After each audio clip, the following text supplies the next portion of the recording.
আসসালামু আলাইকুম বন্ধুরা। এই গল্পটি একটু ছোট, তবে এখানে সবগুলো পর্ব একসাথে করে দেয়া আছে। বাড়ি ছেড়ে ও যাবে কোথায়?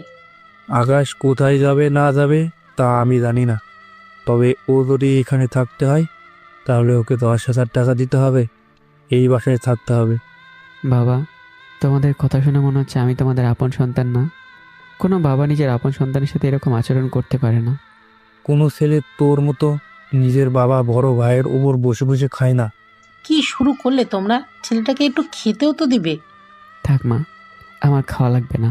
আমি রুমে গেলাম। চোখের পানি ফেলতে ফেলতে রুমে চলে যাই। কিন্তু এই চোখের পানি দেখে কেউ কোনো কথা বলেনি। সবাই চুপ করে আছে। রাতে আমার সব কিছু আমি গুছিয়ে রাখি। ভোরবেলায় ব্যাগ নিয়ে বেরিয়ে পড়ি।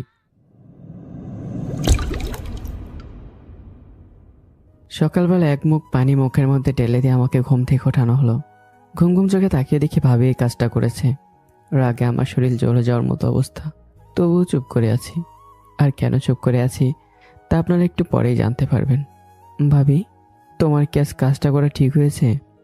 কোনটা ঠিক আর কোনটা ঠিক হয়নি তা আমি এখন তোর কাছ থেকে শিখতে যাব না। আপনি এভাবে কেন কথা বলছেন?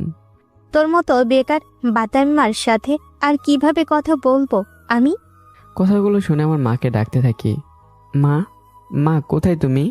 আমাকে এভাবে ডাকতে দেখে দৌড়ে আসে। কি হয়েছে আকাশ, এভাবে ডাকছিস কেন? দেখো না আম্মু, ভাবি সকাল সকাল কি শুরু করে দিয়েছে। বৌমা, তুমি ওইগুলো কেন করলে? দেখুন মা, আপনার বড় ছেলে অফিসে যাবে, বাসে কোনো বাজে নেই, ওকে তো খেতে দিতে হবে। সেজন্য আমি এসেছি ওকে ডাকতে, কিন্তু ও ষাঁড়ের মতো ঘুমাচ্ছে। এতবার ডাকলাম তাও উঠলো না, সেজন্য আমি পানি মেরেছি। এখন ওকে বলুন বাজার করে নিয়ে আসতে। এদিকে বাসায় চেঁচামেচি শুনে আমার বাবা আসে রুমে। তখন উনি জিজ্ঞাসা করাতেই সাথে ওনাকে সেম কথাই বলে।